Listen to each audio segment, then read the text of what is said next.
যে উনি বলছে কি আর এখন বলে কি, সে থেকে সে আর নাই। এখন সকালবেলা তাকে পোস্টমাস্টার বাসাতে নাই, সে তার ব্রিফকেস গুছিয়ে নৌকাতে উঠে পড়লো। নৌকাতে উঠে পড়তে রতনের কোথাও পাচ্ছে না, হঠাৎ তাকে ডাকে নদীর তীরে মেয়েটি দাঁড়ানো। তখন সে চিৎকার করছে যে এই রতন, এই রতন, এই রতন, কিন্তু রতন তো আসে না। তখন রতনের দিকে সে তাকিয়ে ঠিক এইভাবে বলছে যে ভাবিয়া কাজ কি, এই জীবনে কি কাহার, এই মাঝি নৌকা ছাড়ো। এই যে রবীন্দ্রনাথ ঠাকুরের যে ছোট গল্পের যে হৃদয় স্পর্শ করা ব্যাপারটি, অনেকে যখন নাটকটা দেখে গল্পটা পরে চোখে পানি ধরতে পারে না। তো জামাল আপনারা জানেন যে তার পারিবারিক গ্রাউন্ড স্মৃতির আলারে ক্রন্দন, এই কথাটি কিন্তু ঘরে ঘরে সমাজে সমাজে রয়েছে। স্মৃতি যখন আনে তার কষ্টের কথা, মুখ চেপে কাঁদে। যায় রাজনীতিকে যদি স্থিতিশীলতা করা যায়, তাহলে তাকে সাংস্কৃতিক আবরণ দিতে হবে, এবং সাংস্কৃতিক আবরণ দেওয়ার জন্যই তিনি সেদিন তার রাজনৈতিক সংগঠনের সাংস্কৃতিক সংগঠন গড়ে তুলেছিলেন চাষাস। সেই থেকে কবি আল মাহমুদের সাথে আমার পথ চলা, এবং বাংলাদেশের একজন বড় বাপের কবি আল মাহমুদ, যার কাব্যের সব কাব্য সম্পর্কে, তার লেখনী সম্পর্কে আপনারা সবাই জানেন, যেহেতু আপনারা অনেকেই লেখক, সাংবাদিক, সাহিত্যিক। তো কবি আল মাহমুদ একটা কথা বলতেন যে কবিদের এবং লেখকদের স্বপ্ন থাকতে হবে, এবং সেই স্বপ্নের মধ্যে ভালোবাসা থাকতে হবে। ভালোবাসা বিহীন কোন লেখক ভালো কিছু সৃষ্টি করতে পারে না, আর স্বপ্ন মানুষকে তাড়িত করে ভালো কিছু সৃষ্টি করার জন্য। এবং যে কথা রবি চৌধুরী সাহেব বললেন যে একজন কবি, একজন লেখক, একজন আধ্যাত্মিকতার মধ্যে কাজ করেন, খারাপ কাজ করতে পারেন না। কেন পারেন না? সৃজনশীলতার বিষয় এখানে। একটা মানুষ যখন সৃজনশীলতার মধ্যে কাজ করে, তখন খারাপ জিনিসগুলো তার কাছ থেকে চলে যায়, দূরে চলে যায়। তো একজন কবি, একজন সাহিত্যিক, একজন লেখক প্রতিটি দেশের, প্রতিটি মানুষের পথ দেখায়, সভ্যতার পথ দেখায়, সংস্কৃতির পথ দেখায়। আজকে আমাদের ইতিহাসের কথা বললেন যে 250 বছর, 2500 বছর ইতিহাস, 1000 বছরের যে ইতিহাস, সেই ইতিহাসে আমাদের কিন্তু এদেশের বিভিন্ন সময় বিভিন্ন ভাবে আমাদের কবি, সাহিত্যিক, বুদ্ধিজীবীরা আমাদের পথ দেখিয়েছেন। ইতিহাসের বাঁকে বাঁকে সেই ইতিহাসগুলো আমাদের কাছে এখন আছে। কারণ অতীত থেকে বর্তমানকে সৃষ্টি করতে হলে মেলবন্ধন দরকার।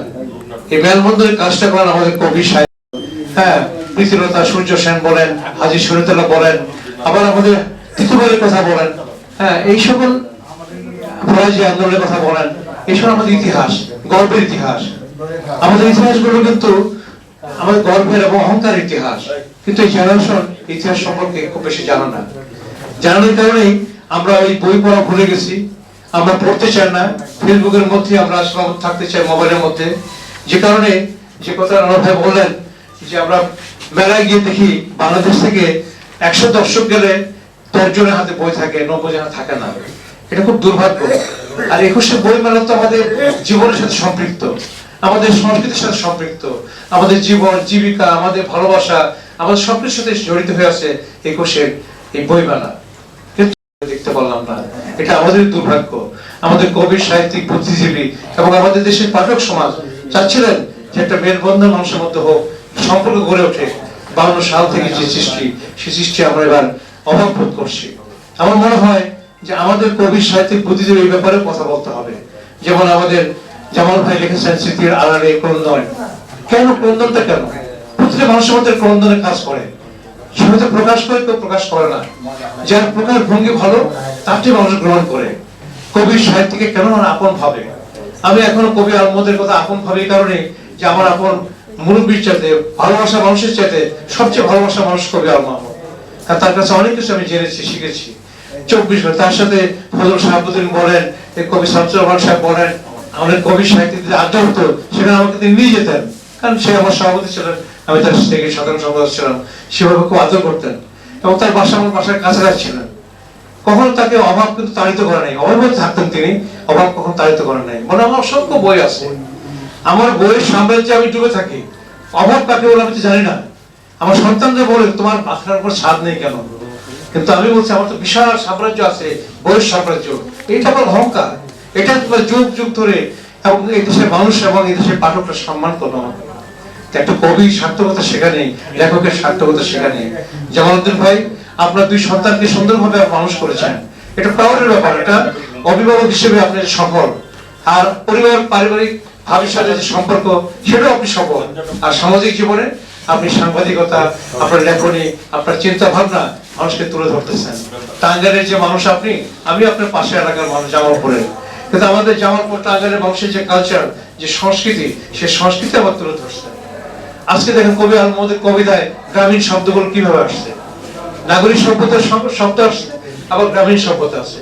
আমাদের বাংলা সাহিত্যে কবি নজরুল ইসলাম, আমাদের বাংলা সাহিত্যে কিন্তু বিভিন্ন ভাষাকে, এটা আমাদের ঐতিহ্য, এটা আমাদের ইতিহাস, আমাদের গর্বের বিষয়।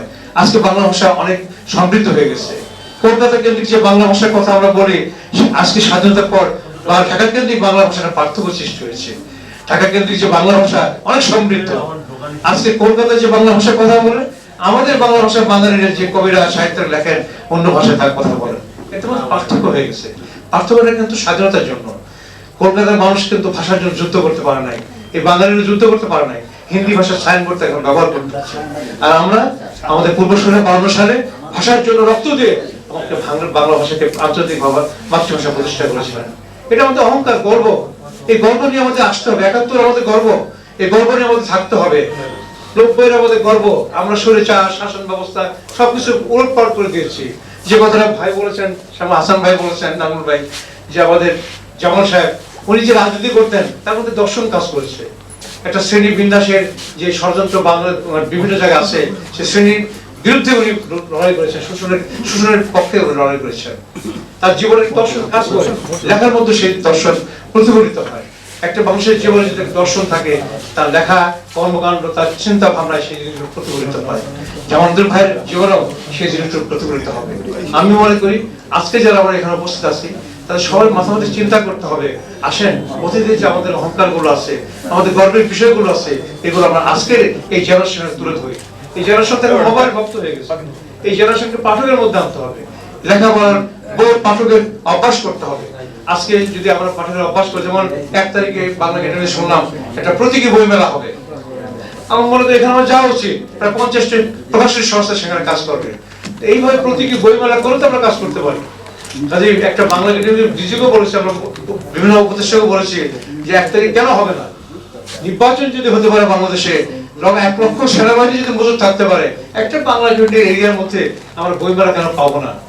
দুর্ভাগ্য আমাদের বই মেলাটা হলো না। হ্যাঁ, এখন আমাদেরকে নিজেদের কাজগুলো নিজেগুলো করতে হবে। আজকে সাহিত্য, আমাদের সংস্কৃতি যে অবস্থায় এসে দাঁড়িয়েছে, এই অবস্থা আমাদের নিজস্ব ভাবধারায়, নিজস্ব চিন্তা চেতনায় আমাদের নিজের সংস্কৃতিকে উৎসাহিত করতে হবে। আজকে আমরা যে ভৌগোলিক সীমারেখায় বাস করি, এই ভৌগোলিক সীমারেখায় বিভিন্ন ভাষাভাষী মানুষ আছে। আমি বাংলা ভাষার কথা বলছি, জামাল ভাই বাংলা সাহিত্য রচনা করছেন, কিন্তু এর পাশাপাশি গারো, হাজং, পাহাড়ি যারা আছেন, তাদের তো ভাষা আছে, তাদের সংস্কৃতি আছে, এদেরকে মূলধারা আনতে হবে। এই মূলধারা আনার জন্যই প্রেসিডেন্ট জিয়াউর রহমান রাজনীতির নতুন ধারা সৃষ্টি করেছিলেন, সেটা হলো বাংলাদেশি জাতীয়বাদের এই ধারা। এই ধারা সকল বর্ণ, সকল ধর্ম, সকল মানুষের সমস্ত কিছুর সম্মেলন করে একটা নিজস্ব বৈচিত্র্যময় বাংলাদেশ থাকবে, রেইনবো স্টেট যাকে বলা হয়। সেই বৈচিত্র্যময় বাংলাদেশ গড়ে তোলার জন্য আজকে যে আমাদের পাহাড়ির সাথে বাংলাদেশের যে সংঘাত সৃষ্টি হয়েছিল 73 সালে, সেই সংঘাত থেকে আমরা অনেক দূর চলে এসেছি। কারণ ভাষা ভিত্তিক রাজনীতির কথা বললে সেখানে শুধু ভাষাটাই প্রাধান্য পায়, অন্য উপাদানগুলোর প্রাধান্য পায় না। এই জন্য আমাদের বাংলা ভাষার পাশাপাশি আমাদের অন্যান্য উপাদান যেগুলো আমাদের সাংস্কৃতিক ক্ষেত্রে আছে, এগুলো সম্মিলিত করতে হবে, এদেরকে একত্রিত করে মূল ধারা প্রভাবিত করতে হবে। সেটা বাংলাদেশি জাতীয়তার আলোকে আমাদের নিজস্ব ধারা। এখানে গারোরা আছে, এখানে চাকমারা আছে, হাজং আছে, এখানে মণিপুরি আছে, তাদের সংস্কৃতিকে উৎসাহিত করতে হবে, তাদের সংস্কৃতিকেও তাদেরকে চর্চা করার অধিকার দিতে হবে, তাদের ভাষাকেও আমাদের প্রতিষ্ঠা করতে হবে। এবং আমরা যারা আছি আমাদের বাংলা ভাষার পাশাপাশি তাদেরকে আমরা সমৃদ্ধ করব এবং তাদেরকে এগিয়ে নিয়ে যাব। এবং সমান্তরালভাবে একটা রেইনবো স্টেট অফ বাংলাদেশ আমরা চিন্তা করছি, জিয়াউর রহমান সাহেব চিন্তা করছেন, সেই ধারা আমাদেরকে যেতে হবে। কবি, সাহিত্যিক, বুদ্ধিজীবীদেরকে সেই ধারা নেতৃত্ব দিতে হবে। তার 52 ভাষার কিন্তু কবি, সাহিত্যিক, বুদ্ধি নেতৃত্ব দিয়েছেন। 71 যুদ্ধের কথাগুলো কিন্তু এই দেশের কবি, সাহিত্যিক, বুদ্ধিজীবীরা দিয়েছেন। অথচ যখনই কোনো দেশের অন্ধকারচ্ছন্ন অবস্থা দেশে চলে আসে, যখন মানুষ যখন অসহায় হয়ে যায় তখন কবি সাহিত্যিক বুদ্ধিজীবী তার লেখনের মধ্য দিয়ে মানুষকে পথ দেখায়, সেই পথে আমাদেরকে যেতে হবে। আসেন আগামী দিনে আমরা সেই পথে জামালউদ্দিন ভাই এবং যারা আছেন তার সবার নেতৃত্বে আমরা বাংলাদেশি জাতীয়তাবাদের আলোকে আমাদের ধারাকে Chief guest, everybody in this room. My name is Masood Azad. I'm an electrical engineer and a businessman from in Dhaka right now. It is my great pleasure and honor to be here today at this event. I'm very delighted to be here amongst all of you.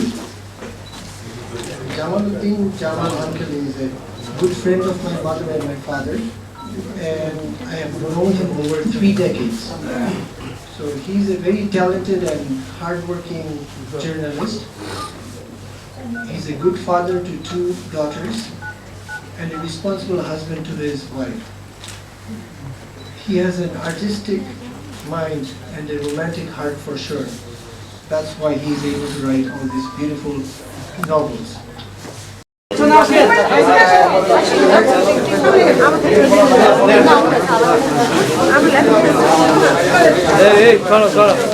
দেখা যায় না, ঠিক আছে।